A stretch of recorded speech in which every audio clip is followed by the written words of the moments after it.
My mom took out loans in my name. I found out when I was denied a car. She said I owed her for raising me. I was always the kid who played by the rules, never skipped school, never talked back, never broke curfew.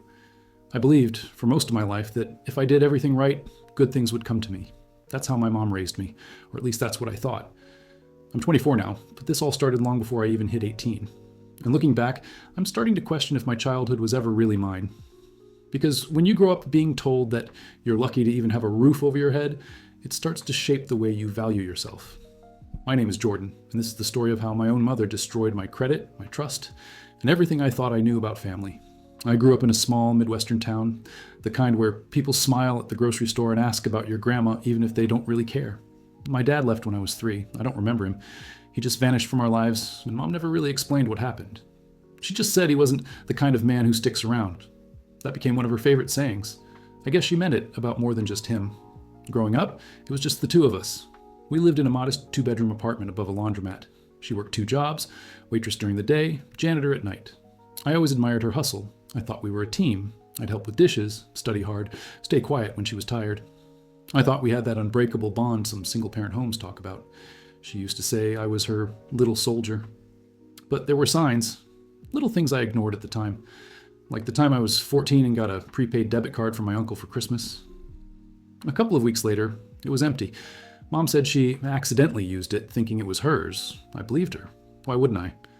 Or when she asked for my social security number to set up a savings account when I turned 16, I thought she was planning for my future. I never saw any account. Then came college. I didn't go to a fancy school, just a community college nearby. I took classes while working full-time at a local electronics store. My plan was to save up and eventually transfer to a university. I even started putting aside money for a used car. For 2 years, I took the bus, stayed late at work, did everything right. And then, on a rainy Tuesday morning, I found myself sitting in a car dealership, staring at a smiling guy named Mark, who was flipping through paperwork like it was no big deal. He looked up and said, "Hey man, you sure you haven't missed any payments on past loans? Your credit score's not great." I laughed. I thought it was a mistake. I didn't have any loans. I never even applied for a credit card. I used cash or debit for everything. I told him that. Mark's smile faded. He turned the screen toward me. There they were. 3 different credit cards, 1 personal loan, a payday advance, all opened in my name, all overdue, all wrecking my score. The total? Over $17,000. I stared at the screen like it was written in another language. None of it made sense. My stomach dropped. I felt like I was falling through the chair. I didn't say a word as I left the dealership. Rain pouring down my back, my phone buzzing in my pocket. It was Mom. I didn't answer. I knew. Somehow, I already knew. Did I do the right thing by not picking up the phone? What would you have done in my place? Because things only got worse from there. I didn't sleep that night. I just lay there, staring at the ceiling, replaying the words from the dealership over and over again. Denied due to outstanding debt. But I had never taken a loan, never missed a payment. Hell, I barely even used credit. By morning, I looked like I hadn't slept in days. My roommate, Ty, noticed immediately when I walked into the kitchen. He was frying eggs, wearing a robe that should have been retired a decade ago. I sat down without a word and opened my laptop. I didn't tell him anything. Not yet. The first thing I did was check my credit report again. I had done it in the dealership office using their guest Wi-Fi, but now I could actually sit and analyze. There it was. 4 loans, all from the same bank. All opened when I was still in college, all unpaid, all under my legal name and social security number. But the email address associated with the loans, not mine. The physical address, that was my childhood home, my mom's address. And then something caught my eye. The emergency contact listed for 2 of the loans, Joyce Sanders, my mother. At first, I didn't know what to think. The rational part of me wanted to believe it was a mistake, some kind of clerical error, maybe identity theft by someone else who lived in the house, but deep down, I knew. I remembered signing a few insurance papers when I turned 18. I remembered my mom saying, "It's just easier if it's in your name, you're an adult now." I didn't ask questions then. I trusted her. Who wouldn't trust their own mother? I called the bank that issued the loans. I had to go through multiple layers of verification before they'd even talk to me. The woman on the phone was kind, almost too kind, like she felt bad for me the moment she pulled up the file. She confirmed it. Yes, the loans were opened in my name. Yes, the payments had been missed for years. Yes, collections had tried to contact me at the address on file. And yes, my mother had called once pretending to be me to ask for a payment deferment. My hands were shaking by the time I hung up. I stared at the wall for a while. I didn't cry, I just sat there. I think there's a kind of numbness that comes when someone close to you commits a betrayal so deep, your body doesn't even know how to react. Then my phone buzzed, a voicemail. From my mom. She didn't call, just left a voice message. That alone was strange. My mom always called. She never just texted or left voicemails. I opened the transcript. Hey, sweetie, I know you've been busy, but when you have time, can you call me back? There's something we should talk about. Nothing urgent, but yeah, call me when you can. Love you. Nothing urgent. I hadn't told her anything. So there was no way she could have known what I had just uncovered. But her tone? It was nervous. Not panicked, just slightly off. Like someone checking the temperature before deciding how much to confess. I didn't respond. I didn't know what to say. I needed to be sure. 100% sure. So I called my old high school friend Julia. Her mom worked at the local credit union in our town. I asked if she could find out anything about recent applications under my name, just in case this went deeper than I realized. While I waited, I went back through my email. I found nothing. No alerts, no statements. It was like my mom had kept everything completely off my radar. But then I remembered something. I had once shared my email password with her. It was years ago, when I was applying to colleges, and she wanted to help organize everything. I had changed the password since, but had she gotten into my email back then? Had she used it to suppress notifications? Was this really that premeditated? The idea made my stomach turn. Later that night, Julia texted back. Just checked. You've had multiple credit pulls over the years. Some were from banks I don't recognize. I'd suggest freezing your credit as soon as possible. That's when I knew this wasn't just 4 loans. This was years in the making, a long, slow deception. And all I could think was, why me? Why would my own mother do this? Did she think I wouldn't notice? That I didn't matter enough to even be told? I sat on the edge of my bed, staring at nothing again. There's a moment where your past gets rewritten in your head. When all those small, strange things suddenly take on a new meaning. Like when she insisted I not check the mail growing up.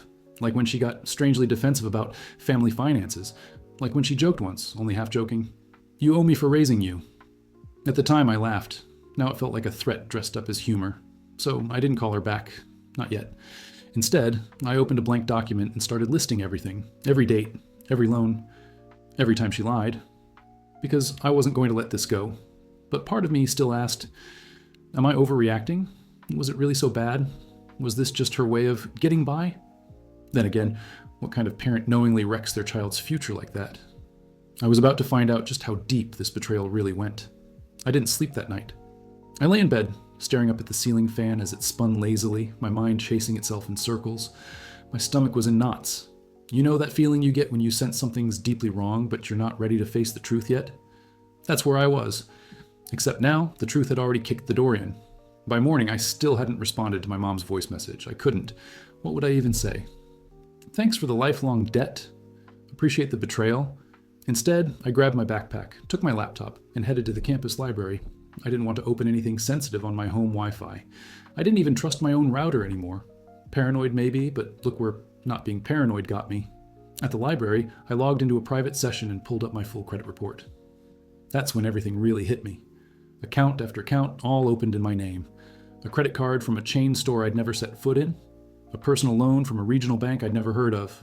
One entry, a $6,000 furniture financing plan, had gone to collections. Another entry listed a car loan, even though I didn't own a car. It was like watching a stranger's financial life, except it had my name, my address, and my social security number stamped all over it. In total, $27,612. I printed everything out, sat there while the printer chugged out page after page of transactions and accounts I never authorized. People passed behind me, chatting about finals and summer plans, and I sat there like my world was crumbling in real time. Back in my apartment, I laid the documents out on my bed. I stared at them for a long time. My mom's name wasn't on anything, of course, but it didn't need to be. The pattern was clear. These were loans and credit lines opened while I was still a teenager. The billing address matched our old house, the birth dates, the timelines, everything aligned. And that one voice message suddenly wasn't just a weird, out-of-character mistake. It was a confession, a rationalization, her way of trying to justify what she knew was inexcusable. I didn't call her. I didn't message. Instead, I looked up a credit attorney online, booked a consultation. Then I gathered everything into a folder, slid it into my backpack, and sat down at my desk. That's when my phone lit up again. No name, just a number I didn't recognize. No voicemail this time. But 30 minutes later, I got a text. "You think you're the only one struggling?" Everything I did for you. It was her. That same defensive tone. No apology, no acknowledgement of the damage. Just guilt-tripping and gaslighting like always. I didn't answer. I knew if I engaged too soon, I'd let emotion win. I'd yell or break down or maybe even give her space to manipulate me again. Instead, I started documenting everything. Every message, every transaction, every memory of her intercepting mail or rushing to help me set up a bank account. And while doing that, I asked myself something I want you to consider too. What would you do if the person who raised you turned out to be the person who wrecked your future? Because for the first time in my life, I had to start thinking like someone who was on his own. When I got back to my dorm that evening, my phone lit up before I even unlocked the door. A notification from the student loan portal. Password changed successfully. Then another. Unusual activity detected on your profile. That was the moment it clicked. She knew. The account was still linked to my email. I hadn't thought to unlink it, mostly because I didn't even know it was mine in the first place. Until 2 days ago, she must have seen the system flag a login from a new device. My device. And that's when it started. At 9:17 p.m., I got the first message. Voice message. I hope you're not going to overreact. This isn't what you think. Then another. We need to talk before you do something stupid. Don't embarrass us, okay? That us rattled me more than anything else. United States. Who else was in on this? I didn't respond. I couldn't. My hands were shaking, and for a moment I thought I might throw up. I sat down on the edge of my bed, staring at the ceiling. I'd been raised to believe loyalty was everything. Family first, always, but this felt like a setup. Then she called. I let it ring out. A text followed. Ignoring me won't help. You're acting dramatic. Dramatic? She'd stolen my name, my future. She'd gambled it away on, what? New kitchen counters? A beach trip with her fiancé? What kind of mother does that? I tried to sleep, but every time I closed my eyes, I heard her voice again. Smug, dismissive, like I was the problem, like I was the one who had betrayed her. I didn't go to class the next morning. Instead, I scheduled a meeting with a legal aid advisor at the campus center. It felt surreal, like I was reporting my own parent for identity theft. But here's the worst part. I still felt guilty, even after everything. And yeah, maybe that's what she was counting on. Maybe that's why she was so casual, so arrogant, because she thought I wouldn't dare. Tell me something. Would you? Would you go against your own mother? Because I was about to, and nothing would be the same again. The moment I stepped into the legal aid office, the air felt heavier than it should have. I sat across from a woman named Dana, mid-40s, with sharp eyes and a calm tone. She asked me to walk her through everything. I handed her the folder, all the documents, credit pulls, the voicemail transcript, the screenshots. She didn't say much as she flipped through the pages, but I saw the way her eyebrows tightened ever so slightly the further she read. After about 15 minutes of silence, she looked up. This is a clear case of identity theft. You'll need to file a police report. From there, we can dispute the charges with the credit bureaus, but it won't be fast, and it won't be easy. She paused. Her tone shifted. You do realize this will likely lead to criminal charges against your mother, right? I knew. Of course I knew. But hearing it out loud made it real, like I was crossing some invisible line, one that couldn't be uncrossed. I nodded. She handed me a sheet of paper with a list of next steps. File a report, freeze credit, dispute entries, contact lenders. But all I could think about was how my life had become a checklist of legal procedures because of my own mom. After I left, I sat on a bench outside the student center, staring out at the quad. People were walking to class, laughing, tossing frisbees, just living.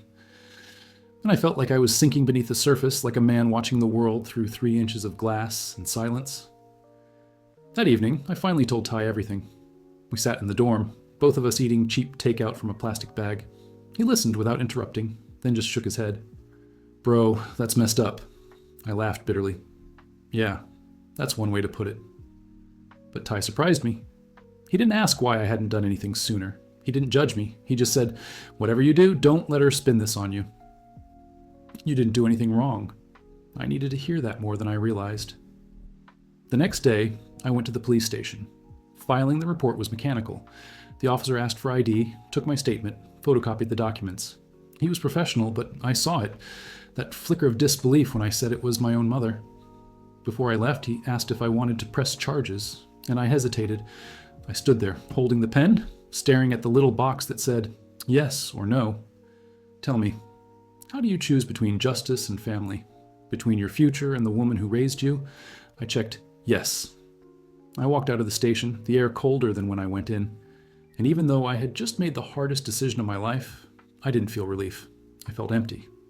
Later that week, I froze my credit, contacted each lender, started the long process of disputes. Some were helpful, others weren't.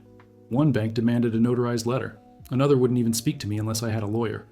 At night, I'd lie in bed and scroll through old pictures, birthday parties, first day of school, me and Mom on the couch watching movies. All those memories now felt counterfeit, like someone had photoshopped affection over fraud. Then the retaliation began. I got a letter in the mail. Not a text, not a call.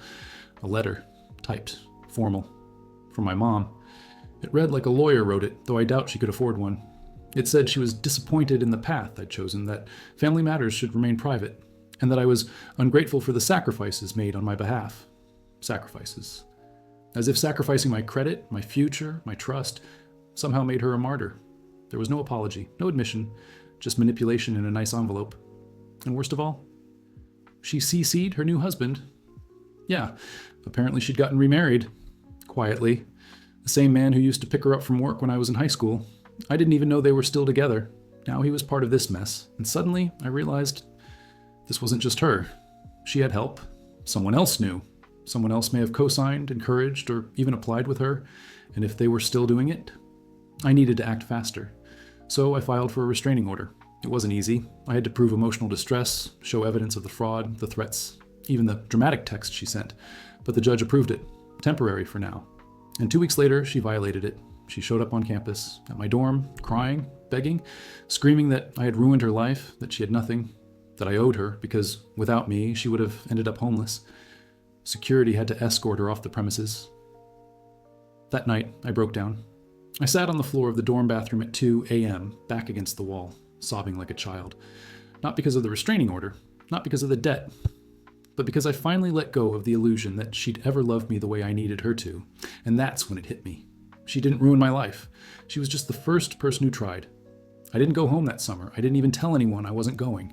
I just stayed on campus, picked up extra shifts at the bookstore, slept in the dorms that stayed open for students with unstable family environments.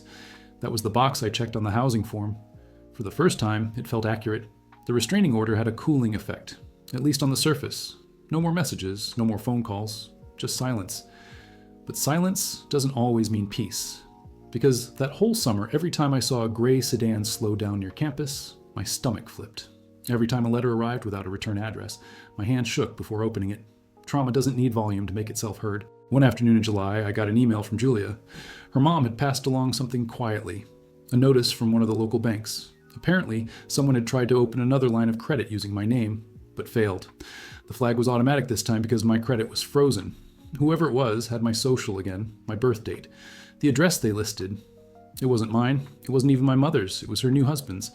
That broke something in me. Not just the betrayal, again, but the fact that even after everything, even with a restraining order in place, someone out there still believed they had the right to use my identity like it was a damn family asset. Like I was just a tool, a source, a number they could plug in when bills piled up. I called the fraud unit and gave them everything. This time, I didn't ask what would happen to her. I didn't ask how bad it could get. I just said, here's what I know. Do what you need to do.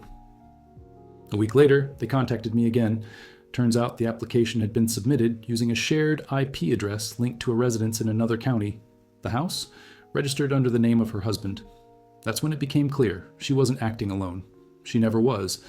All those years of doing her best as a single mom, the late night shifts, the crying about bills, now I wasn't so sure. How much of it was real, and how much of it was a smokescreen? I remembered a conversation from high school. I had just turned 17. I was saving for a used car and had nearly 2,000 pounds in a locked cash box under my bed. I was proud of it. She knew that. One morning, it was gone. She said she had to borrow it, just for a week. We're behind on rent, she told me, with red eyes and shaky hands. You're helping keep this family together. I believed her. I ended up never getting that money back. And when I asked about it, she screamed. Accused me of caring more about money than about your own mother. I cried that night, apologized, felt guilty for even asking. Now, years later, I realized that was the prototype for everything that followed. Take, deny, guilt, repeat. So I compiled a new report, added the attempted fraud to my case file, passed it to my attorney. This wasn't just identity theft anymore. It was an ongoing, deliberate campaign. And then came the tipping point. Late August, just before classes resumed, I got a call from an unknown number. I didn't answer. I had learned by now. But they left a voicemail. It wasn't my mother. It was my younger half-sister. Her voice was soft, hesitant. "Jordan, I know you don't want to talk to Mom. I'm not calling because of her. I just found some letters, stuff with your name on it. From years ago. I think you should see it." I froze. I hadn't spoken to my sister since she was 10.